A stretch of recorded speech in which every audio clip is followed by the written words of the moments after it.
Hello अस्सलाम वालेकुम नाजरीन। कुछ अरसे कबल यानी 2013 में ईरान ने 5th जनरेशन तैयारे बनाने का ऐलान किया था। 5th जनरेशन तैयारे का नाम कहर 313 रखा गया था, जो स्टाइलिश टेक्नोलॉजी से लेस और मोस्ट एडवांस फाइटर जेट था।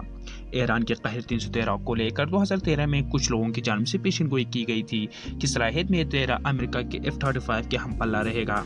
नाजरीन, इस प्रोजेक्ट पर तेजी के साथ काम शुरू किया गया था, लेकिन चंद साल बाद कहर 313 मनाज़िम से गायब हो गया।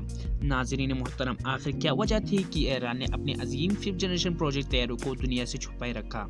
नाजरीन, यूरोपीय व अमेरिकी माहिरीन इसका जवाब यूँ देते हैं कि ईरानी कहर 313 नामी कोई 5th जनरेशन प्रोजेक्ट नहीं था, बल्कि एक झूठी साजिश थी जिसका मकसद अमेरिका और इसराइल पर रौब जमाना था। जब कहर 313 को मनाजिर आम पे लाया गया तो कुछ ईरान दुश्मन अनासिर ने कहर 313 को तनकीद का निशाना बनाते हुए कहा कि कहर 313 एक प्लास्टिक बना हुआ खिलौना है, और ये भी कह दिया कि कहर 313 को बनाने वाले इंजीनियर खिलौने बनाने वाले कारखाने में काम करते रहे होंगे।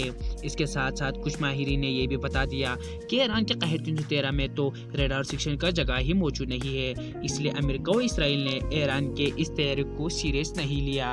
नाजरीन मोहतरम, मार्च 2017 को ईरान की वज़ीर दिफा ने ऐलान किया कि ईरानी 5th जनरेशन तैयारा अपनी पहली फ्लाइट टेस्ट के लिए तैयार है। नाजरीन, यह खबर ईरान के लिए ही नहीं बल्कि पूरे आलम इस्लाम के लिए एक फ़ख्र की बात थी कि कोई इस्लामी मुल्क अमेरिका को शिकस्त देने जा रहा है। तो नाजरीन, अमेरिका और इसराइल ने कहर 313 के झूठे खामियां इस तरह से बयान किए कि कहर 313 एक प्लास्टिक का बना हुआ जहाज़ है। इस जहाज़ में ना तो इंजन नसूब है और ना ही रडार सेक्शन। और एक बेवकूफ़ अमेरिकी ने यह भी बता दिया था कि कहर 313 में तो फ्यूल टैंकर भी मौजूद नहीं है। कहर 313 की कॉकपिट भी बहुत छोटी है, जिसमें एक पायलट बैठकर तैयारे को उड़ाना नामुमकिन है। इन सारी खबरों के बाद नाज़रीन, आप खुद सोचें कि क्या बगैर इंजन के तैयारा उड़ सकता है या बगैर फ्यूल टैंकर के तैयारा परवाज कर सकता है? नाज़रीन, अमेरिका और इसराइल ये सारे बातें झूठ पर मुश्तमिल है।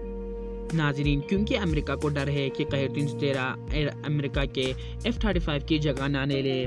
नाजरीन, 15 मार्च 2017 को कहर 313 ने मुकम्मल फ्लाइट परवाज की। अगर कहर 313 में इंजन नहीं होता तो तैयारा कैसे उड़ता, और अगर कहर 313 में फ्यूल टैंकर मौजूद नहीं होता तो कहर 313 कैसे ऑपरेशनल होता और कैसे उड़ता? नाजरीन, अमेरिका व इसराइल ने पहले ईरानी 5th जनरेशन तैयारे को सीरियस नहीं लिया, क्योंकि अमेरिका ये समझता था कि ईरान पर पाबंदियां होने की वजह से ईरान खुद से 5th जनरेशन तैयारा नहीं बना सकता।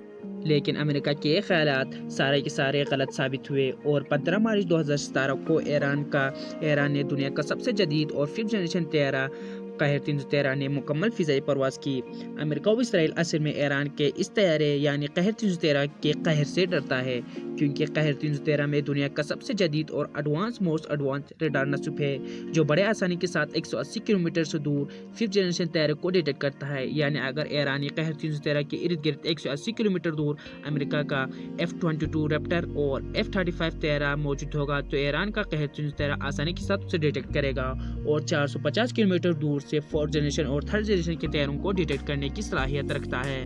तो नाज़रीन, आपका क्या ख्याल है कि क्या ईरान 5th जनरेशन तैयारा बना सकता है? तो आप अपनी कीमती राय से हमें आगाह कीजिए और कमेंट सेक्शन में बताएं कि ईरान सही है या अमेरिका। तो नाज़रीन, आज की वीडियो यहाँ तक थी। अगर वीडियो पसंद है तो वीडियो को लाइक कीजिए, शेयर कीजिए, कमेंट कीजिए और अपने फैमिली फ्रेंड के साथ शेयर कीजिए। थैंक यू, अल्लाह हाफिज़। नेक्स्ट वीडियो में मिलते हैं।